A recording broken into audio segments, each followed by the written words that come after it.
Welcome to Build a Neuro Ninja. So we're deep in the mind management pack. So this pack is all about helping us to deal with some of the consequences of our brain's negative bias. Our brain worries and focuses a lot on negative information, and we'll look over these videos as to why that is. So in today's video, we're going to be asking ourselves, why does my brain worry when change happens, and what can I do about it? They say one of the most stressful parts of a human life is when we move house or move schools, when we change the environment around us, because everything changes and our brain has got an awful lot to worry about.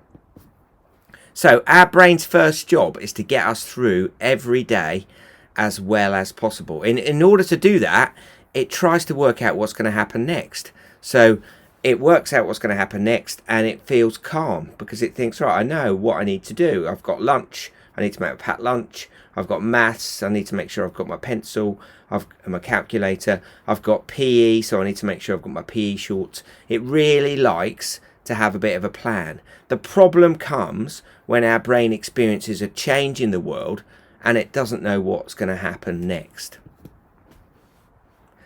The brain makes guesses about what's going to happen next, and it uses its previous experience to support those guesses. So I think, looking at this girl trying to reach for this lemonade, I think all of us can predict what might be happening next. What our brain does is it uses the middle part of the brain, the emotional part of the brain, level with our ears, to look out into the world. That's where all the eyesight goes, that's where all the sound goes, that's where our sense of touch goes. All that information comes into the middle of the brain, and when the brain spots some problem out in the world, some change out in the world, the emotional brain tries to get the attention of the solution focused bit of the brain, the thinking part of the brain, the bit behind our forehead called the prefrontal cortex. How does it get its attention? Basically, worry is the emotional brain saying, oi, I've spotted change in the world. Oi, there's a problem over there. Have you seen it? Oi, there's a change coming our way. That is what worries are. The emotional brain trying to get the attention of the solution focused circuits in our prefrontal cortex behind our forehead. Now, the problem happens. Worries continue to be worries when the prefrontal cortex circuits at the front of our brain don't have enough information to make a good guess about what's going to happen next. So if you think about your life, look at that kitten looking at that duckling. I wonder what's going to happen next. If you think about your life, there are lots of things that are going to happen that we don't know what's going to exactly happen next. So we're going to move class. We're going to meet a bunch of new people.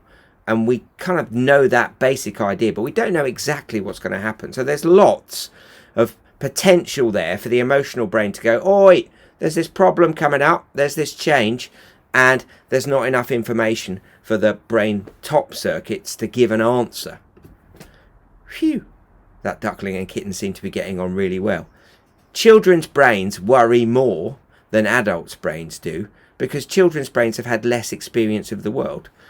Adults' brains still worry. They still worry a lot. They still worry for about 100 minutes a day. But kids' brains, your brain, might worry for as much as 240 minutes a day. And that's because it's spotting a change, it's spotting a problem, and it hasn't yet experienced the solution. And therefore, the emotional brain keeps crying out for support from the circuits at the top of our head, and they haven't got the answer yet. So worries are problems that we can't solve yet because we don't know what to do or the answers in the future. It's a new experience. What's it going to be like when I move class? What's it going to be like in that new school? What's it going to be like when we do that new maths? Am I still going to be good at it?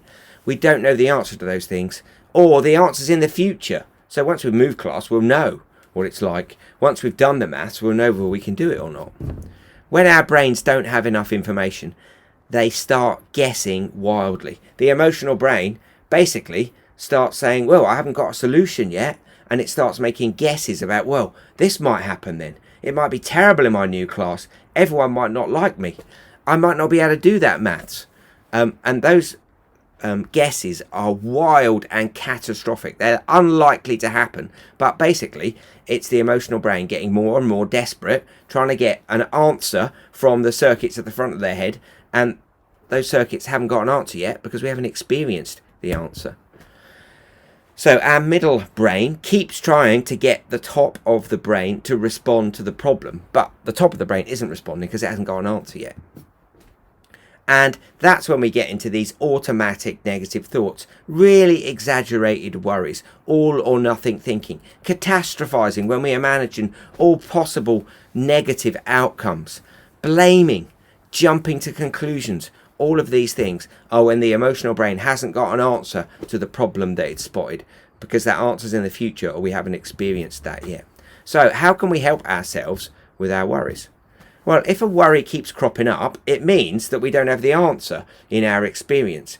Other people's brains might, our friends might have the answer, an adult might have the answer, our parent, a teacher, a learning assistant might have the answer. If a worry keeps cropping up, we need to write it down because we need to get it out of our head, otherwise it's going to keep going around and around and upsetting us.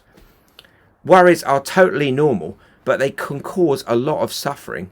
And that's when we don't recognize that the reason we're worrying is because we haven't got the answer yet. We haven't, the answer's in the future, and our emotional brain is crying out for a solution, and there isn't one yet. So to stop the suffering, we need to save ourselves. And that means we need to see beneath the worry to the problem or change the worry is flagging up. We need to ask the question, what is the problem my brain has spotted here? What is it exactly? Because we might have to take off some of the accessories that our worrying brain has added, all those catastrophizing thoughts our worrying brain has added. We need to vow to share with a friend, teacher or parent the problem that we've identified. I've got this worry about moving to my new class. I've got this worry about moving to that new school. I've got this worry about what's going to happen next Tuesday when we've got that doctor's appointment. We need to ask those questions because those adult brains might have the solution.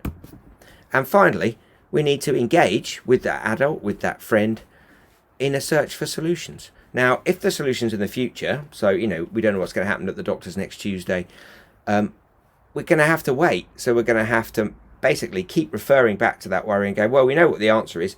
The answer's going to happen on Tuesday. So we can calm down now. There's nothing we can do between now and then. Our brain might go back to worrying, but we can notice and we can stop ourselves and say, well, actually, look, I've written it down. I know that the answer's coming next Tuesday. So manage your worries by save yourself. See the problem.